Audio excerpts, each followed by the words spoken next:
Xbox Game Pass, here are 10 suggestions for the month of October. Be sure to like the video, subscribing is great as well. Some of these are available right away, and some of them will release throughout the month. If you are grabbing Xbox Game Pass for console or PC, consider using the affiliate link in the video description. It takes you to the Microsoft website, and it supports the channel. So first up, we have Chivalry 2. Lots of screaming intensifies as you play this Knights game. I call it basically Battlefield, but with swords and knights, and they've added like horseback combat now. They keep adding all these great new maps, all these new locations. It's got epic combat. You can be like an archer, you can be a guy with a big spear, you can pick up weapons such as bread and throw them at people. You can smash things, you can destroy stuff, there's lots of different objectives. It's a blast, it's violent, it's gory, it's intense, and it's just a delightfully great time. A high recommend on that one. This is a Plague Tale Requiem, the second entry in this Plague Tale rat-infested story, where you play as an aged-up Amicia. She's back with her younger brother, trying to survive this intense plague, and also all of the other crazy people that are out there trying to cause problems for them. It dives a little bit into the mystical side of things, featuring beautiful, or really just majestic landscapes that are typically covered with rats. Use the environment to your advantage, use lights to your advantage, and now actually take the fight to those around you, as Amicia has gotten a little bit tougher and a little bit more prepared for battle because things are about to get even more intense in this next chapter. The first game was just an absolute delight, and I would imagine that the sequel and, well, basically follow-up will continue that in many exciting ways. I'm truly excited for this one, and I think it's going to be a delightfully great and entertaining time. This is Scorn. I don't really know what this game is. It's like a shooter, but there's like puzzles and stuff, and it's slow, and it's grotesque, and it's weird. And it's unsettling, and it's strange looking, but I really don't know what the gameplay is or what this one's going to be like. I'm very, very curious about it. I know a lot of people are very, very excited about it.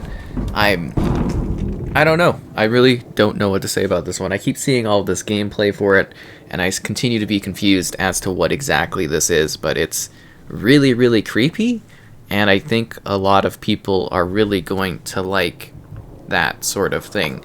So that's why this one's on the list, because I know the hype is there and the excitement for Scorn has been building for many, many years, because this has been fairly, actually, highly anticipated. This is Persona 5. The franchise is finally all headed to Xbox. That's exciting. Dive in and enjoy this intense JRPG experience from Atlus. It takes place in modern-day Tokyo and follows a high school student, Joker.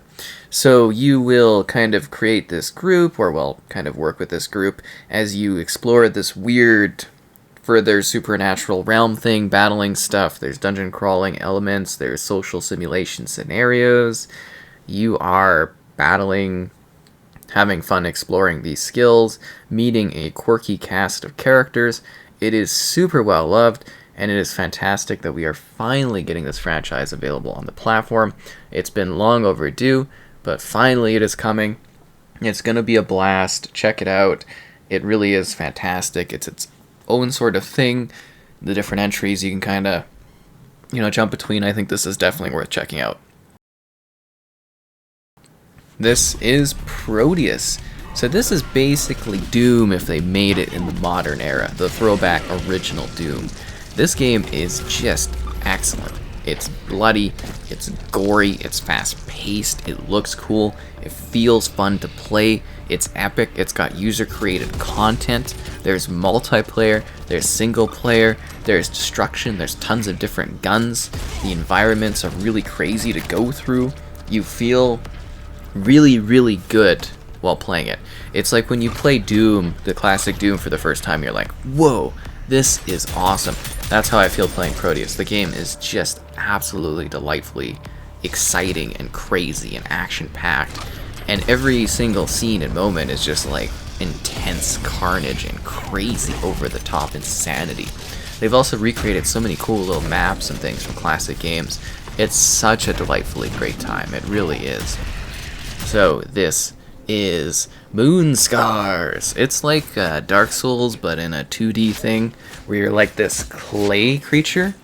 So you need to slash, smash, and break your way through a variety of different scenes as you improve your abilities, gather some ash-like resources, and then try to survive to the next scene. It's fairly grueling. It's got a really neat visual aesthetic and style to it. I think it can be fun for a particular type of audience. I did find it myself to be rather brutal and unforgiving, with a hard level of progression to it, but it's got some neat abilities. It's got some neat cinematic moments to it. Your mileage will vary on this one based on your particular interest and whether or not you find this type of thing to be engaging. I don't know if it'll be for everyone, but it's definitely something to highlight for those that would find this to be perhaps a little bit intriguing. This is Let's Build a Zoo. So if you like the old school Zoo Tycoon, this game is actually just delightfully charming. It's fun. It's a simulation game where you're managing a zoo, but there's also like a morality system in it where you can do really sketchy stuff to get more sketchy things, or you can do really good stuff to get more good things like recycling and whatnot. There's a huge skill tree you work through. There's tons of different animals. You can trade for animals. You can clone animals. You can do some questionable things with CRISPR and science to make like dinosaurs and stuff and bring those back, and you can splice and create weird zoo creatures, but you also enrich the zoo and you kind of manage the pricing. You build stands for food. You do all of this micromanaging. You have to like run bus trails, and you have to get people into your park to make more money and expand your empire. You got to deal with like a weekly payout. There's a lot going on, and Let's Build a Zoo is actually really fun. This is Beacon Pines, which is a very different sort of narrative-driven kind of game where you are dictating the narrative based on these charms that you found in the world. So by interacting with different things in the world, you get different types of charms and or items that you can use in the context of the story. And you get into these split paths where you can insert said charm, and you can go back afterwards and change up your charm choice as well, which will directly impact the later parts of the story. And you create this winding and twisting narrative with a storyteller kind of going through everything. You've got gorgeous visuals, nice, charming, relaxing music. It's an easygoing, fun, crazy kind of time, I guess you would say. I don't know if crazy is the right word, but you know, some stuff can get really twisted, and you can really change up what's going on based on those choices and changes that you make while you are playing. This is Spiderheck. You are playing as spiders trying to kill each other. There's PvP, there's PvE. So the PvE is a survival wave-based thing where bug things attack you. And then the PvP is where you're just fighting a group of other spiders. You can like basically work together, or you can try to destroy each other. It's got fast matchmaking. There's also like a challenge mode, which is some like local type stuff if you want to do that. But the heart of the game is just quick, you know, frantic multiplayer action. You're a spider, you customize your spider, you grab spider weapons, you slash, you bash, you destroy each other. There's like literally lightsabers, there's big guns, there's crazy stuff, and you blow up into little spider bits, and you can swing around between the different platforms. It's actually kind of a neat sort of experience. I think you might find that one to be a bit intriguing if you want a quick, frantic multiplayer kind of party game with spiders. This is Evil, which is a kind of social deduction type game where you are kind of trying to figure out who's doing the bad stuff. You do your day-to-day quests, there's magic, it's a fantasy little world area. I tried this one out on PC and like some kind of preview thing. It was actually quite cool, and I certainly did enjoy playing it.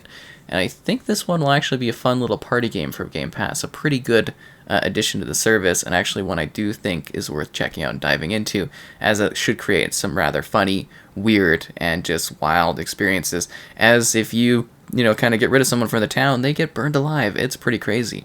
So once again, I hope you enjoyed this list of 10 titles for Xbox Game Pass in October. We'll be back next month with another selection of games. We also did a look at the entire library of Game Pass games if you need a more in-depth look at what there is out there on the marketplace. But once again, liking the video is great, subscribing is great as well.